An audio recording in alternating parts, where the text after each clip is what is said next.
Tenny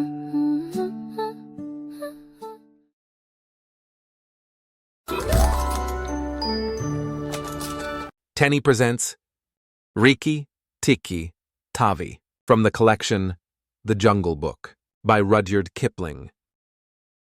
When a summer flood washes a young mongoose away from his family, he is rescued from the brink of death by a small English boy named Teddy.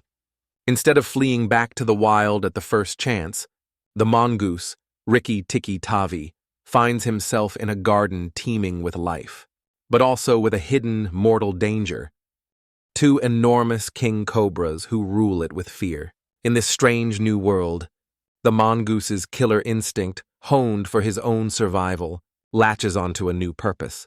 He recognizes the kindness of the human family and the venomous threat that lurks just out of their sight. And so, a wild predator makes a choice.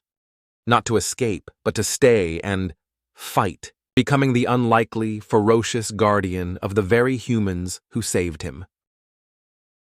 Now, the story itself. This is the story of the Great War that Rikki-Tikki-Tavi fought single-handed through the bathrooms of the big bungalow in Segoli Cantonment. He was washed away from his father and mother in a summer flood and was found, a drowned and draggled little creature, in the middle of a garden path by a small boy. Here's a dead mongoose. Let's have a funeral. No, let's take him inside and dry him. Perhaps he isn't dead. They took him into the house, and a big man picked him up between his finger and thumb and said he was not dead, but half choked. So they wrapped him in cotton wool and warmed him over a little fire. He opened his eyes and sneezed. Now, I don't like that. He may be tamed, I suppose, but I don't want him to bite the child. He'll do no such thing. Teddy's safer with that little beast than if he had a bloodhound to watch him. Rikki-Tikki explored the house. He spent the day trotting in and out of every room, sniffing, scratching, and tumbling. He slept on Teddy's pillow, a perfect house mongoose. The next morning, he went out into the garden to explore. He sat on a low stone wall and met Darzee, the tailor bird, and his wife. We are very miserable, said Darzee. One of our babies fell out of the nest yesterday, and Nag ate him. That is very sad, but I am a stranger here. Who is Nag? And, from the thick grass at the foot of the wall, came a low hiss. A horrible, cold sound that made Rikki-Tikki jump back 2 clear feet. Then, inch by inch out of the grass, rose up the head and spread hood of Nog, the big black cobra, 5 feet of cold poison. Who is Nag? I am Nog. The great god Brahm put his mark upon all our people when the first cobra spread his hood to keep the sun off Brahm as he slept. Look and be afraid. He looked at Rikki-Tikki with the wicked snake's eyes that never change their expression. But Rikki-Tikki was not afraid. A mongoose's business in life is to fight and eat snakes. Nag knew that too. Just as Rikki-Tikki's eyes were growing red and hot, a voice from behind him said, "Be careful, Nag. That is a mongoose." It was Nagaina, Nog's wicked wife. She had crept up behind Rikki. But before she could strike, Darzee's wife, who was wiser than her husband, cried out, Rikki-Tikki, look behind you. Rikki-Tikki jumped up in the air as high as he could go. He was just in time. He came down almost across her back. He was safe, but the fight was not over. Just then, a dusty little snake, no thicker than a whip, wriggled through the dust. It was Carrot, the dusty brown snakeling. Be careful. I am Death. Rikki-Tikki had a battle with Carrot, a quick, deadly dance. And, in the end, Rikki stood, panting, over the dead snake. The family, seeing the battle, knew their pet was a true protector. It's the mongoose again, Alice. The little fellow has saved our son's life. That night, Rikki-Tikki's curiosity led him to a hushed conversation. He crept to the wall of the house and listened. It was Chuchundra, the muskrat, whining and creeping along the wall. Don't kill me. Rikki-Tikki, don't kill me. I am not going to kill you. Now tell me, what is that noise? It is Nag and Nagaina, hissing in the dark. They are planning something. I am so frightened. Ricky listened. He could hear the faintest scratch of scales over brickwork. It was Nag and Nagaina, whispering outside the house. When the house is emptied of people, he will have to go away, and the garden will be our own again. Go in quietly, and remember you are fighting for our eggs. I will go, but there is no need to hunt for Rikki-Tikki afterward. I will kill the big man and his wife and the child if I can. Then the bungalow will be empty. Rikki-Tikki shivered. He knew he must face Nag. He followed the sound of the slithering into the big man's bathroom. Nag had coiled himself down into the bottom of the big water jar, waiting for the man to come in the morning. Rikki-Tikki watched from the shadows, his heart beating hard. If I don't break his back at the first jump, he can still fight. And if he fights, oh Ricky. He looked at the thickness of the neck below the hood. He knew that one bite there would settle the matter. He waited and waited, hour after hour. The moon went down, and it was very dark.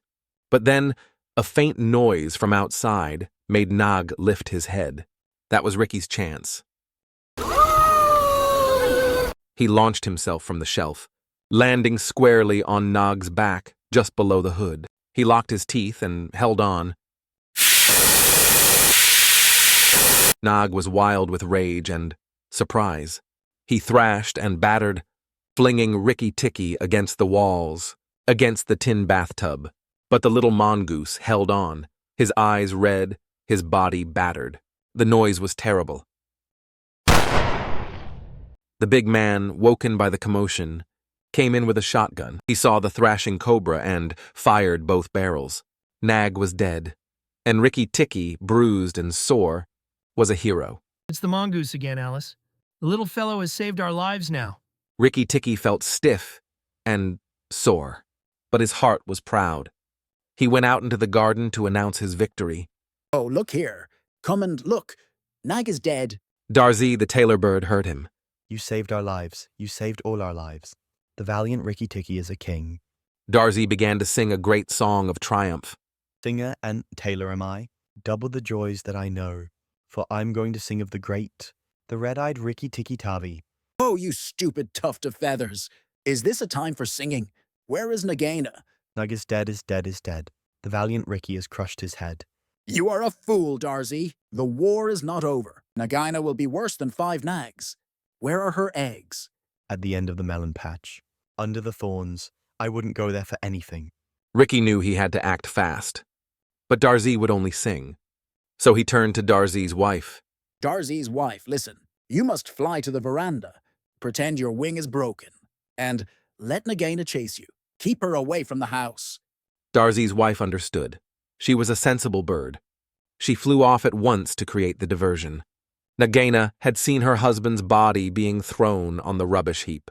Her grief turned to a cold, burning rage. She knew who was responsible. She didn't go hunting for Rikki-Tikki. She went straight to the house. She glided up to the veranda, where Teddy sat, reaching for a fallen fruit. He did not see the snake. Son of the big man that killed Nag. Stay still. I am not so quick as Nag, but I carry death with me. Teddy's parents were frozen in horror. They could not move. The boy was inches from death. At that moment, Darzee's wife fluttered down, trailing a wing, crying pitifully. Oh, my wing is broken. The boy threw a stone at me and broke it. Nagaina hissed. She knew she could kill the boy at any time, but her rage wanted more. She turned her head to strike the bird, and in that split second, a new sound was heard. A triumphant chattering from the melon patch. Turn and fight, Nagaina. You have fought for your eggs. Now fight for your life. Nagaina spun around, and there was Rikki-Tikki, and at his feet lay the smashed shells of her eggs, all but one. Ricky held the last single egg in his mouth. My eggs. Give me the last one. She saw the boy's father grab Teddy and pull him to safety. Her chance for revenge on the humans was gone. All that was left was her last child and the mongoose who had destroyed everything. What price for a snake's egg? For a young cobra? For a young king cobra? For the very last of the brood. The garden is mine now. Go, Nagaina, go, or you will die. Nagaina gathered herself for the final strike. But Rikki-Tikki was dancing in the dust, just out of reach. He taunted her, drawing her further and further from the veranda, away from the humans. Then Nagaina did the one thing Rikki had not expected. She snatched her egg and fled. She was running for the rat hole, her den, where no mongoose could follow. It was a desperate race. Rikki knew if she reached the hole, she would be safe. She would return to fight another day. He put on a burst of speed and caught her by the tail. The last thing the family saw was Rikki's body, being whipped into the dark hole like a lash. The battle went on underground. Darzee, the foolish bird, began to sing a song of sorrow. For Rikki-Tikki is dead. Our protector is dead. Nagaina's killed him in the dark. But then, a red ant, crawling out of the hole, stopped. The earth trembled. And slowly, covered in dirt, weak but victorious, Rikki-Tikki-Tavi dragged himself out of the hole. It is all over. The widow will never come out again. The garden was safe. From that day on, Rikki-Tikki patrolled his territory with pride. He had earned his place, not just as a pet, but as the guardian of the garden and its people. Next time on Tenny Presents Tumai of the Elephants by Rudyard Kipling. The battle for the garden is won, but the jungle holds deeper secrets. Secrets not of fang and claw, but of ancient, earth-shaking mysteries. Next time, we leave the world of men behind and follow a boy who will see what no man has ever seen. Join us for Rudyard Kipling's Tumai of the Elephants.